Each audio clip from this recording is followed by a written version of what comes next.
From Caterpillars to Butterflies, Episode 31, How to Rediscover Who You Really Are. Welcome to the From Caterpillars to Butterflies Personal Growth Podcast. Just like the caterpillar is destined to become a butterfly, you too are designed for a beautiful transformation. This is where you go to grow and transform your life. And now, here's your host, Certified Life Coach, Charlene Dior.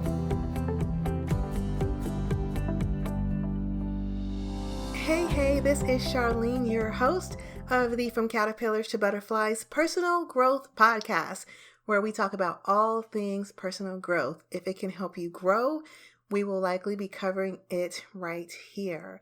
And today we're going to help you grow by helping you rediscover who you really are.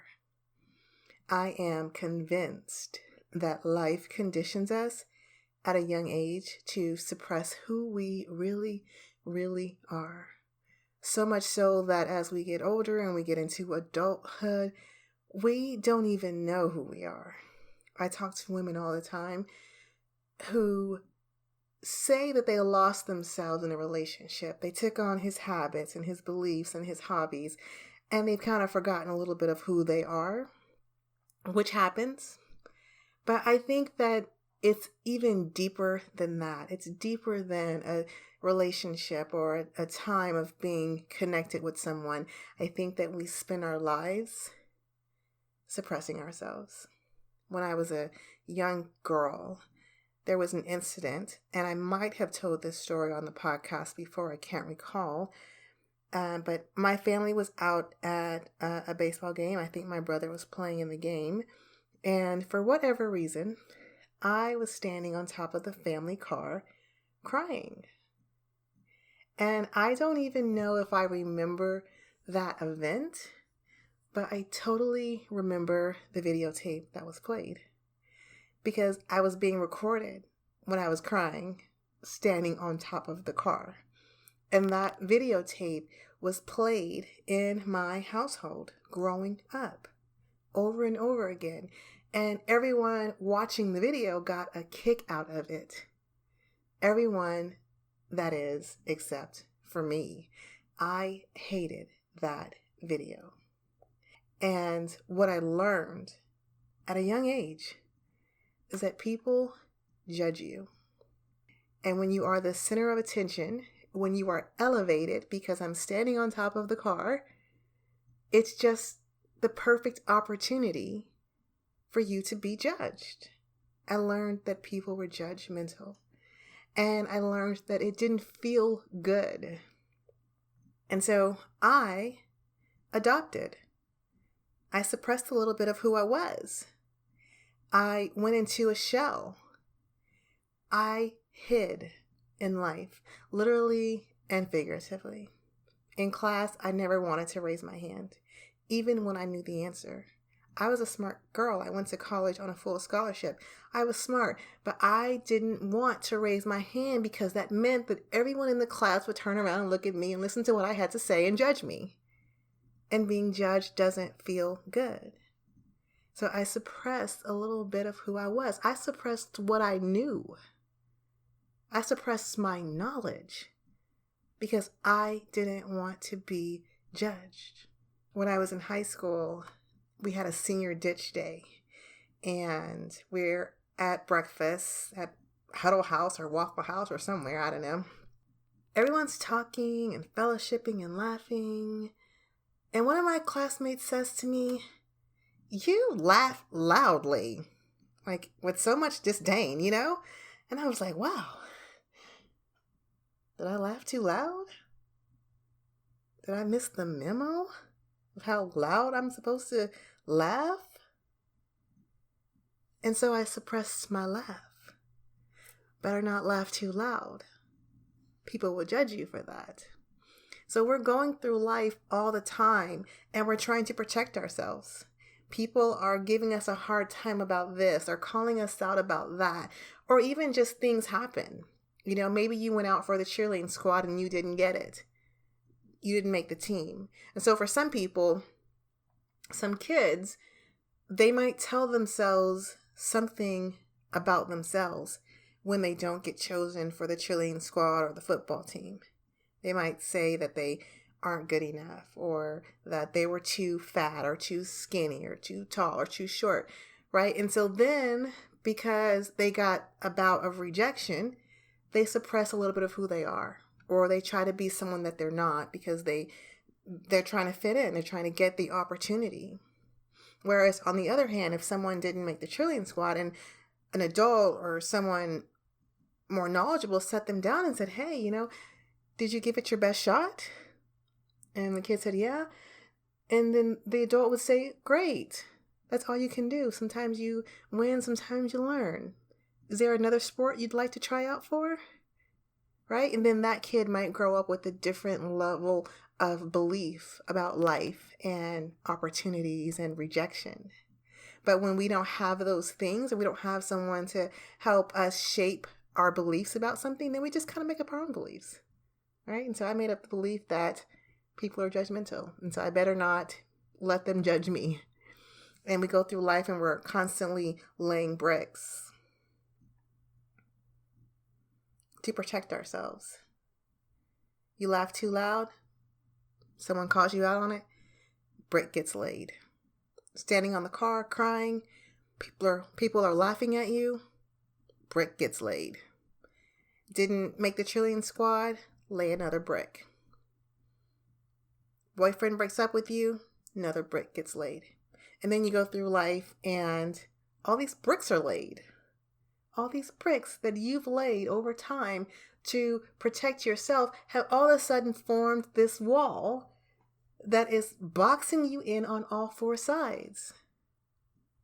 And what was meant to protect you is now confining you. It is now suffocating you. I came to a point in my life where I was like, man, I don't know what is going on. As much as I talk about how I want to be married and have kids, it really has been a blessing to be at this point in my life and to have not had kids and to not had a husband, because I don't know if I would have found myself. But I found myself because life was gnawing at me, because I was like, I just can't shake the feeling that I don't feel comfortable in my own life. I don't feel comfortable in my own skin. I was so boxed in, and yet I was yearning to get out. I was boxed in from the wall that I created, and I was so yearning to get out, and everything felt off. Sometimes we think that we have to have this major breakdown or lose our job or go homeless or something like that before life shakes us. But sometimes it's just the everyday feeling underneath the surface that something isn't right. I just don't feel like myself. I don't feel like people see me, truly see me, the way that I am. Like the vision in my head doesn't match what people see of me. And the reason why is because I wasn't letting people see me. I was suppressing who I was. I wanted to be seen. And I wanted someone to want to see me. I wanted someone to want to reach inside my brick wall and pull me out. But I didn't feel safe. And that really led me to feeling, it showed up in my life. It showed up in my relationships. It showed up in my friendships. It showed up because I wasn't really vulnerable enough and I wasn't courageous enough to be myself. And so it always felt off. I just never felt like I was truly being me and showing up in life the way that I wanted to, the way that I knew I was inside my head, if that makes any sense. I spent a lot of time being introspective. And I'm generally introspective anyways. But I think, again, because I was single and I was working, but it's like, okay, so you go to work and you get off at 5, and then what do you do the rest of the day, right? So I really had this space of time to really dig deep into myself and what I wanted and what I was feeling. And I have not thought about that event of standing on the car for decades. I mean, it was a part of my life when I was a kid, and then I just kind of suppressed it. But then here I was in my late 20s, going through this period of just not feeling comfortable in my own skin, in my own life, and doing a lot of introspection. And that event came to me. That shaped me somehow. It made me suppress who I was, what I wanted, what I knew, what my personality was. And not just that one event, but it's one of the ones that I remember. And so when I realized what impact that had on me, then I had to make a decision. I didn't want to be held back anymore. I didn't want to be the shy girl anymore. People think you're stupid when you're quiet and shy. They think that you don't have anything to say because you're stupid. And so I just really felt like it was holding me back in so many areas. And I just made a decision. I am not going to let this hold me back any longer. And so part of it was me just making the decision and purposefully showing up in meetings, in relationships with friends, having vulnerable conversations. I recall telling one of my friends what I just told you guys, that I didn't feel safe with people. I didn't feel safe. And so just being able to say that out loud to someone and to be vulnerable with someone, to say, I don't always feel safe with people, and it really holds me back. So I'm acknowledging it, I'm admitting it, and I'm making a conscious decision that I am going to not let it hold me back any longer. And then I went and did things that would help me grow even more. So I joined Toastmasters. It was a miracle to stand in front of the room at Toastmasters and be the center of attention and to be judged, because they give you feedback and they pass you notes around and someone gets up and evaluates you. That was a miracle. But if I hadn't done that, there is a pretty good chance I would not be here doing this podcast. This has been an evolution of showing up, stepping out, being who I really want to be, being who I really know myself to be inside, that has been suppressed for so long. It's starting to unleash her because I hid her for so long because I wanted to protect myself. And that became my cage, my dungeon that held me back. So when you want to rediscover who you are, one of the things that you can do is to go inside of yourself. Be honest about the ways that you think you don't really show up in your life, the way that you want to, the way that you know that you can.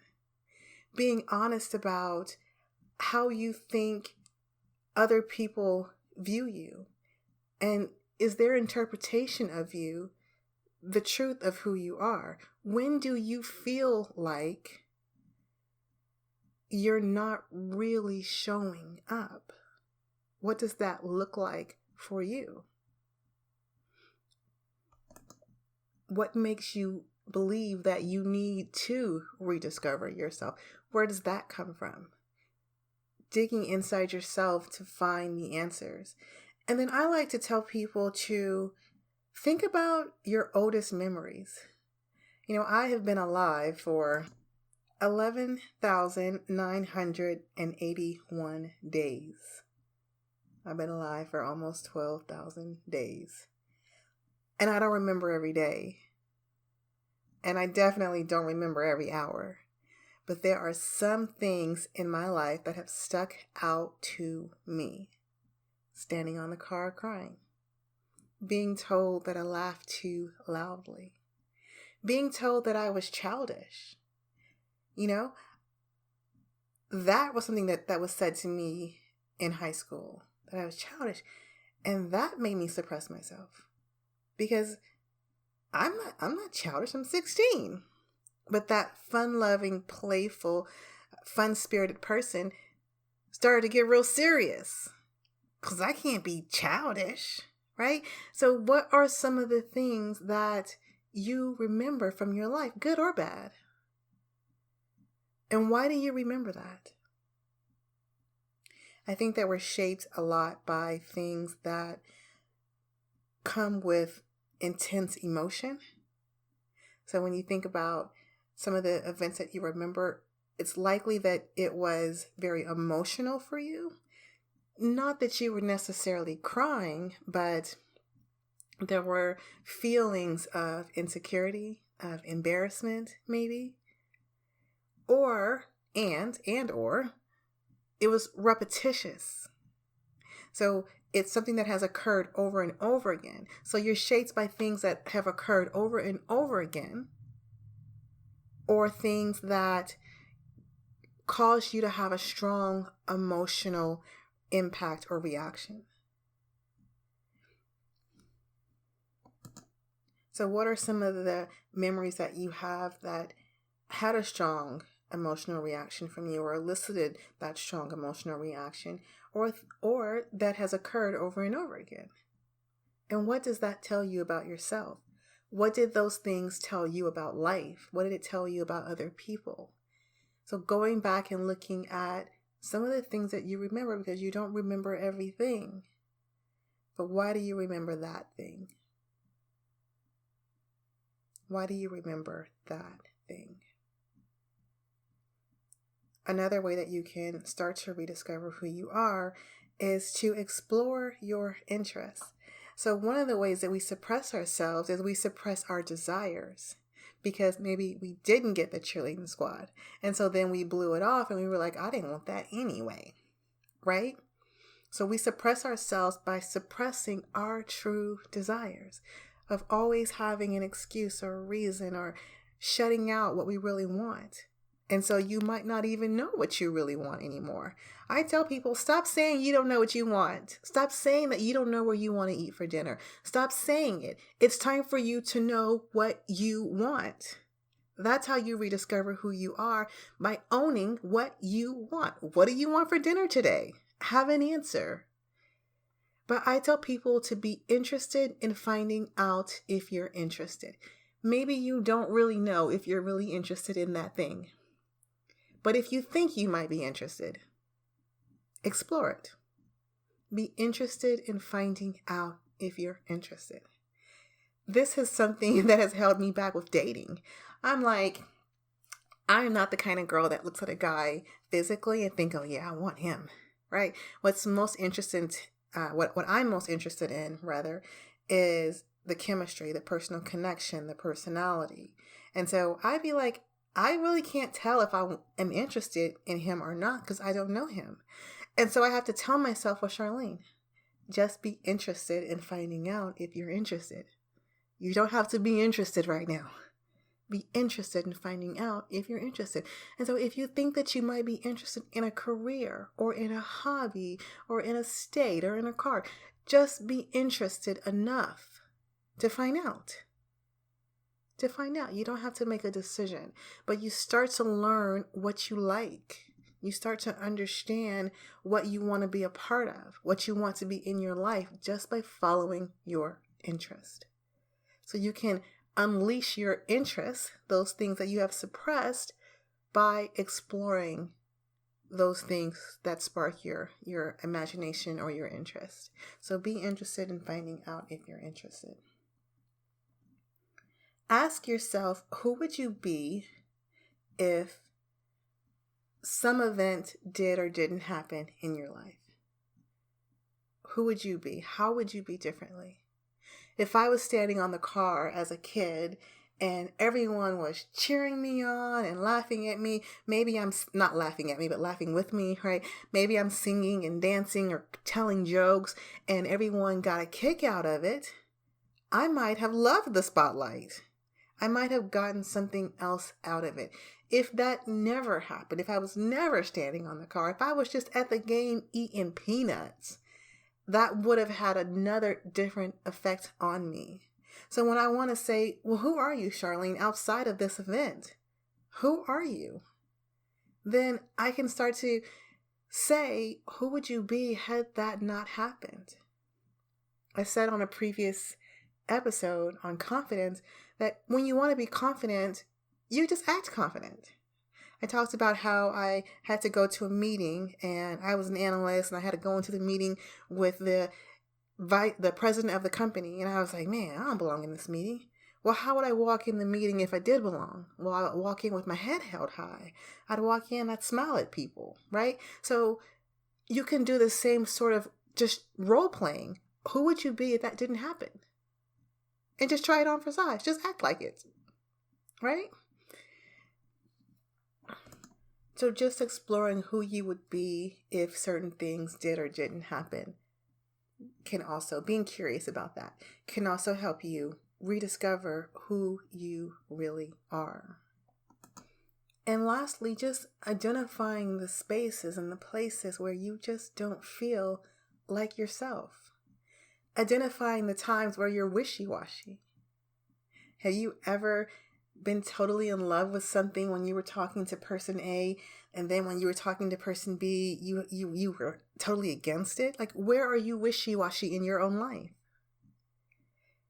Identifying those places where you aren't being yourself and where you feel like you're not being yourself, or where you just generally feel inside yourself that these people don't see me. And it could be that they don't see you because you really haven't been showing you. There are some things inside your life that possibly don't fit who you really are. And that not fitting causes a friction. And so you don't feel comfortable in your own environment. You don't feel comfortable with your own friends.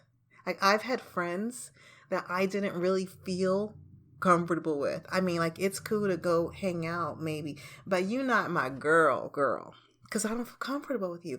Well, why are you hanging out with her? Because I don't know. Right? So where do you feel like you don't even fit in? You're not even comfortable. Right? Like, do you ever feel most comfortable when you're at home by yourself? Or perhaps when you're with your friends and family? And of course, we show different sides of who we are depending on different environments. But when you think about where you feel most comfortable and where you feel least comfortable, it can help you decide when you're most being yourself and when you're least being yourself, right? So the key to really understanding who you are, more than anything that I could say, is being introspective. And I've given you some questions that you can ask yourself. I realize some people are more introspective than others, but finding out who you are is you going inside of you. And I've done this speech before about rediscovering who you are and how life suppresses us. And I've told people, you can meditate, journal, hypnosis. I've taken classes in hypnosis and self-hypnosis. So those are tools that can support you in the journey to really figure out what are the layers that you have packed on that have made you forget who you are. Who you were when you were born, what your original personality was. Where your confidence used to be, right? Because you packed on all these bricks. There is a scene at the end of the movie, The Women of Brewster's Place. So I don't know if you've seen that. It has like Oprah Winfrey in it and Jackie. So there's these women are living on this block, this neighborhood. And it's not a well-to-do neighborhood. It's minorities, Black people living here and just kind of getting by. And at the end of the block, the street that they live on, is a brick wall. And it boxes them in. It separates them from the rest of the city, the well-to-do neighborhood. And at that brick wall, a lot of stuff happens. Drugs get sold out there. Fights happen at that brick wall. A woman gets raped at that brick wall. So it's a brick wall that is boxing them in and it's hurting them. It's hurting their lives. It's hurting their community. And at the end of the movie, a woman gets abused And everyone comes out because the cops come or the ambulance comes. And so everyone comes out their house and they take the woman away to the hospital. And everyone's just standing out there. And they're tired. They're tired of the wall that boxes them in, that leads to so much pain and abuse in their neighborhood, in their community. They're tired of it. So one woman says to herself, I'm just not going to do this anymore. And she grabs a stick or a crowbar or something, and she goes to the brick wall and she whacks it. And then again, she waxes it. And then slowly other people are digging in the trash can or reaching to the ground, and they're picking up sticks and bars and whatever they can get their hands on. And they too start to whack at the wall. And then it starts raining. It's raining outside, and the rain just blends with their tears. The tears of frustration. The tears of agony. Of being boxed inside this wall. And they all just keep whacking at the wall. The bricks. They keep pulling up their sticks and taking the hardest jab they can at the brick wall.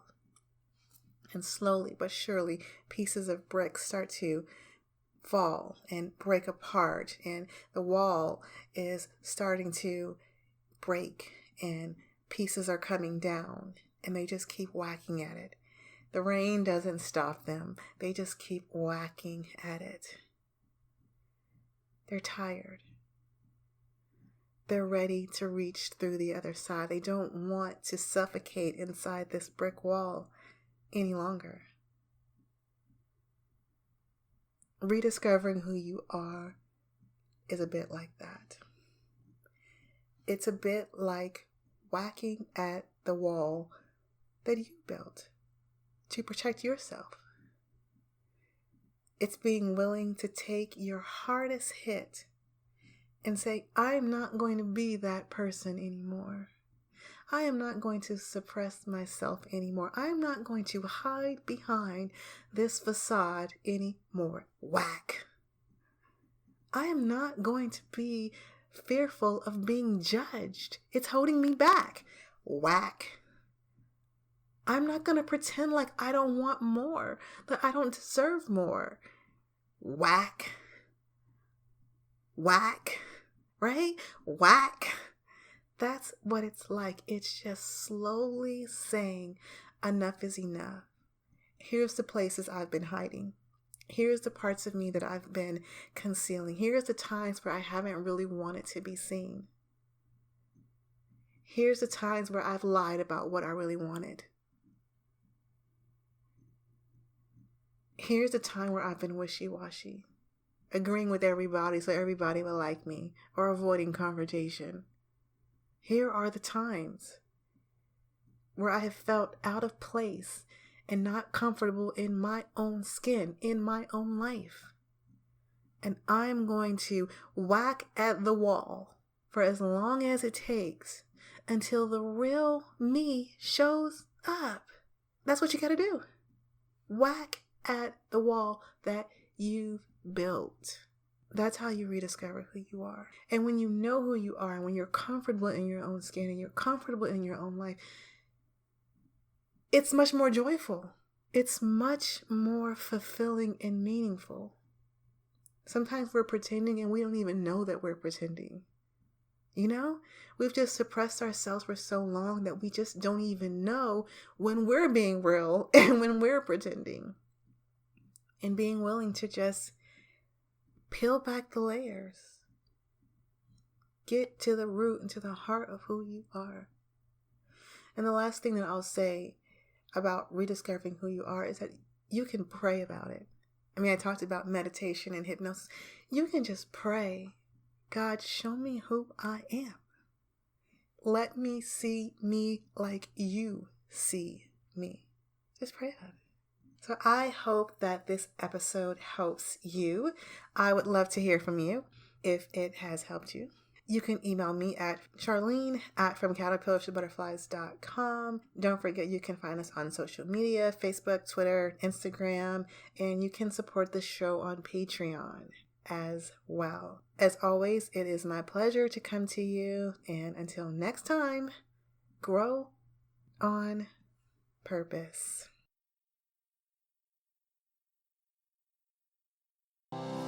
Thanks for listening to the From Caterpillars to Butterflies podcast, your one-stop shop for all things personal growth.